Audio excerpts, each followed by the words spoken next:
Full self-driving starts now.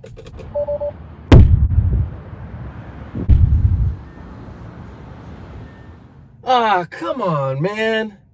Stop laughing at me.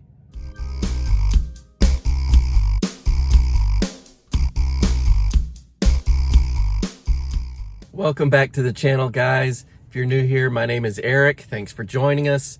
Today, I wanted to talk about full self-driving. Now, first, I want to get this out of the way. This is not a video on the features of full self-driving, on how it works, of showing it in action. This is more for those who are either about to purchase a Tesla, or maybe you've already purchased one and you're thinking about adding full self-driving. If you're on the fence on whether or not to order it, I'm just going to give you my opinions based on my experience. So there's a simple answer and then there's a complicated answer, and that all depends on your situation. If you are wealthy, if you've saved up and you can afford a fully loaded Tesla with all the bells and whistles, then yes, order the full self-driving package. There's other things bundled in with it that make it worth its while, and it's the heart and soul of a Tesla. So that's the simple question. And if you fall into that category, you can stop the video now and start your order. But if you're like me, and this is probably the most expensive car you've ever bought, and you're on the fence on whether or not to add full self-driving, whether or not you should stretch your budget to maybe get the performance package instead of full self-driving, I went ahead and ordered mine as a long-range all-wheel drive with the full self-driving package. Looking back, if I had to do it all over again, I probably would have used that money to buy the performance model and then later add the full self-driving when it became available. That's my answer. But let me go into some details here, and I'm just going to do a brain dump on you here so you can kind of take all this information, take it to heart, think about it, and then you make your own decision. I'm not the one to tell you how to spend your money. You got to use your gut instinct as well. So just take this information as it is and go from there. So what do you get when you order the full self-driving package at now $10,000? Well, you get auto lane change, which is when you're in autopilot, you can tap the turn signal and it will automatically change the lane for you. And that's pretty nice. I actually do use that quite often when I'm using autopilot. So that's the first thing you get. You have the option to turn on navigate on autopilot, and that's basically going to automatically change lanes when it sees an opening come up between cars. I don't have this turned on mine yet, just because I don't like the way that it feels when you're, letting the computer cut off other drivers in a big city like this. If I lived in a less trafficy area, then yeah, I'd probably have no problem with this. But I've always gotten stuck in bumper to bumper traffic, and this just doesn't work for me right now. So this is just another option that you have, navigate on autopilot. It looks like it'll take the exit if you put in directions on your GPS to where you're going. It'll follow that and try to take the exits for you. So that's navigate on autopilot. So auto park is another thing that the car will do. If you parallel park, you can pull into a parking spot automatically.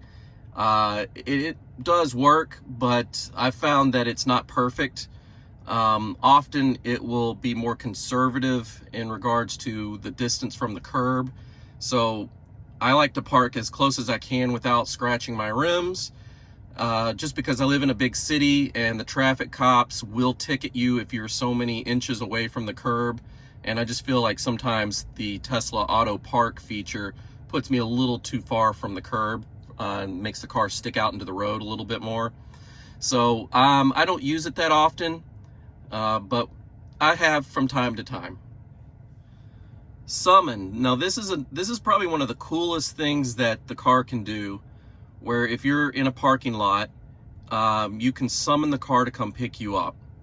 And it, for the most part, does work. You have to be so many feet away from it. I can't remember, something like 150 feet or 100 feet. I can't remember how far, but there's a set distance that it can it can reach as far as you being away from it to summon the car. You do need to be in line of sight to where you can watch the car to make sure it's not going to run into anything, because you are in control of it when you're holding the button down on your phone when you summon it. If you see that something's in your way or someone's walking nearby and may get hit, you can release the button on your phone and the car will just stop. So you do need to just pay attention when you use it. I have used it a few times. It is a cool party trick, but at the most, that's kind of all it is right now, is a party trick. In my instance, it doesn't really work for me all the time, because when I park at work, I'm usually parked at the charging station, and it will not work, of course, if the car is plugged in. So you need to be unplugged and in a certain distance before you can use it. And then, of course, you get the full self-driving computer, and this is what's going to drive you around town. It will follow whatever map you put on the GPS to give you the directions. It'll take you to where you need to go. This is not prime time yet. They are rolling this out to people that have paid for full self-driving and that have gotten a 100 or close to a 100 on the driving score in the Tesla app. I have some thoughts about this as well. So this is the final thing that you get with the full self-driving suite of software. All right, so this is where my small rant starts. So if you want to fast forward through this, feel free to.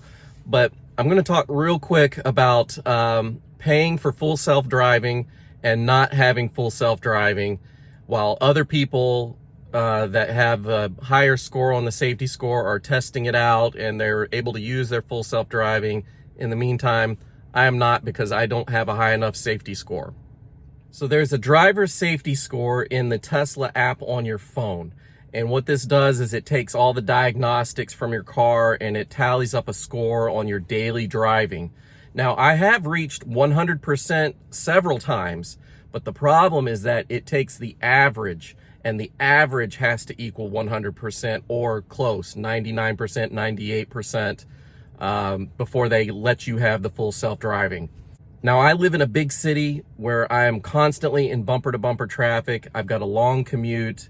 I probably drive roughly, round trip is about 120 miles per day. So there's a lot of opportunities for things to go wrong on my trip. A lot of people cutting you off. A lot of people trying to get in, and you just, because I'm in a big city, I'm in bumper-to-bumper traffic. I don't always have the ability to let a lot of people in front of me, and when I do, the car starts beeping and does all these things that gives you a lower score. So my high score is 100% on one day, and then my lowest score was a 33%, and that was a particularly bad day when there was traffic on the interstate stopped completely and I had to detour onto local traffic to bypass it. It was awful. And a lot of people cutting people off, a lot of people driving on the shoulders to get around things. It was really bad. So yeah, 33% was my lowest and my high was 100%. You average all these together. I got a lot of 100%, but it's still not enough. I think the highest I've ever gotten on an average is 94%.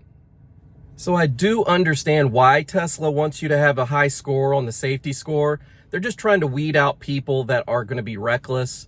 They don't want to have the college bro, showing off to his buddies about putting it in full self-driving and then hopping in the back seat and kicking back and letting it drive him around. I mean, it's a party trick, but you have to be in the driver's seat with your hands on the wheel, because it is not perfect yet. It is not prime time. It is still a beta release, and they want responsible people working on this and testing it out for them. But here's my reaction as the devil's advocate for this. I paid for full self-driving, and I want, now that they've got it released into the wild for people to test out, I want to have my full self-driving. If you're a good driver and you've got, a high score average of 100 or more, then you're a great little driver. You're keeping us all safe on the road. You don't need full self-driving. You are doing it all on your own, and you're doing a bang-up job. However, I drive like a stunt driver on the set of Fast and Furious Tokyo Drift. So I've got a lower score, and a lot of people like me could probably use full self-driving to drive us around safely because we are such bad drivers. We need it more than the good drivers. So that's my rant, and take it for what it is, but that's how it is. So finally, let's talk about the main thing that you need to think about if you're a candidate to buy full self-driving or not. You have to know yourself as a driver and as a passenger of a vehicle, and just your personality, because it plays a big role. And I didn't know this until after I bought the car and had it for a while and tested all this out. So one of the things that I learned about myself after I bought my Tesla is that I am definitely a driver's driver. I like to drive. I like the feel of the steering. I like the acceleration. I like being in control. And I didn't realize that fully until I had a car that drove itself in autopilot, because I don't like losing control. And that's really what full self-driving is you are giving up control to have a computer with cameras drive you around. Now, here's a little social experiment you can try. Sit in the passenger seat and look around just in your driveway, whatever car you have. I don't care if it's a Tesla or what. Just go sit in the passenger seat. And now think about, I'm going to let this car with cameras and a computer drive me around. Does that sound exciting to you, or does that sound terrifying to you? I'm a little bit on the fence about that because I think it's awesome. I love the idea of full self-driving, but I'm also a little bit nervous to have a machine driving me around that doesn't know about, how big a pothole is, and this erratic driver over here, swerving around. It doesn't take all that intuition that a human would. So that makes me a little bit nervous about it, but that's a personality thing for me because I'm such a control freak. I'm the same way when I'm in the passenger seat and my wife is driving. She is an excellent driver. However, I'm still pointing out on the road, hey, watch out for that pothole. Hey, watch out for that guy over there. It's because I'm just an anxious person to start with, and that's just my personality. I like to be in control. I like to look at my surroundings and just check everything out. And by giving up control to my spouse, it makes me nervous in the passenger seat. It's no different from someone else driving and the computer. It's probably a little bit more nervous because now you don't have a human in the driver's seat driving you around, knowing what to look for. Now you have a computer doing it. So I don't want to dissuade you from buying the full self-driving. I do think it's awesome, but you need to know who you are as a driver and as a passenger before you go full in on full self-driving. All right, so let's say you've made up your mind. You definitely want to get full self-driving. Okay, you have some options. You can either buy it outright for $10,000, or you can sign up for a monthly subscription at $199 per month. There are pros and cons to each one. I'll just give you my thoughts on that, and you make the decision that seems right for you.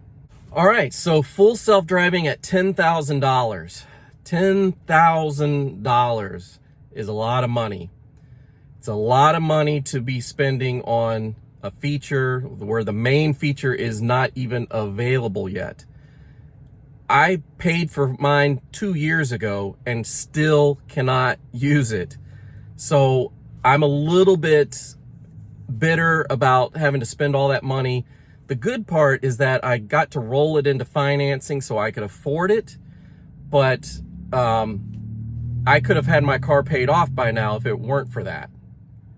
If you plan on keeping the car for a long time and you do roll in the payment for the full self-driving, it will be cheaper in the long run. But I wish Tesla would make it to where the full self-driving was attached to your profile and not the car.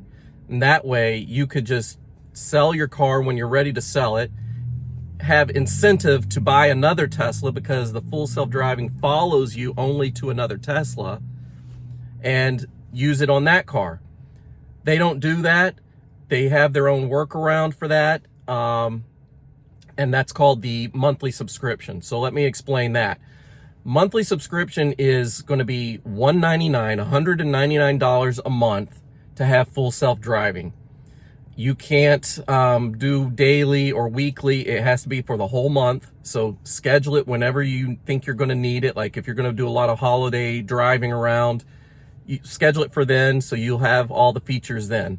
So the good news about the monthly subscription is that you can cancel it at any time. So if you don't have enough money to pay for it every month, you can have it on certain months that you want and then cancel it and save $200.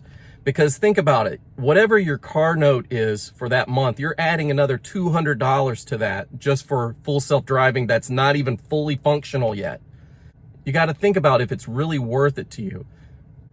So another good feature about the monthly subscription is that if you were to sell your Tesla and buy another Tesla or upgrade to a new one, you can just cancel that monthly subscription and then start it up once you got the new car, and it's on the new car now. So you didn't have to, you're really paying the same amount because you were paying $200 a month when you had the old car, and you're now paying another $200 a month with the new car. So nothing has really changed as far as that goes. But the problem is, just like renting an apartment, you're never going to fully own it. You're always going to be paying that $200 a month subscription. It's never going to be paid off. So that's really it as far as what I think about full self-driving. If you can afford it, go ahead and get it, especially if you plan on keeping the vehicle for a long time. But if you're really stretching and you're really having to think if it's financially going to be worth it for you, and you have to think really hard about it, then I would probably say hold off, because it is not a full featured set that's available yet. Yes, it does do some cool things. The auto lane change when you're on autopilot is cool. The self-parking feature, the summon feature, these are all cool, but they are not things that I use on a daily basis to really make it worth its while. So if you're in the market to buy a Tesla, or maybe you just bought one and you're thinking about upgrading to full self-driving, go ahead and give me some of your thoughts. Put them down in the comments below. Let me know what you're thinking about this. Maybe I can talk you either into something or out of something if you're on the fence. Let me know what your fears, your concerns, some of your thoughts, whether they're positive or negative, and I'll do my best to answer any questions that you have. So that's it for today, guys. I've been Eric. You've been you. This has been my channel. If you like it, let me know by hitting that thumbs up like button. If you dislike it, let me know by hitting that thumbs up like button. And if you want to see more like this, consider subscribing. Let's keep this party going. And I'll see you guys real soon. Take care. Bye-bye.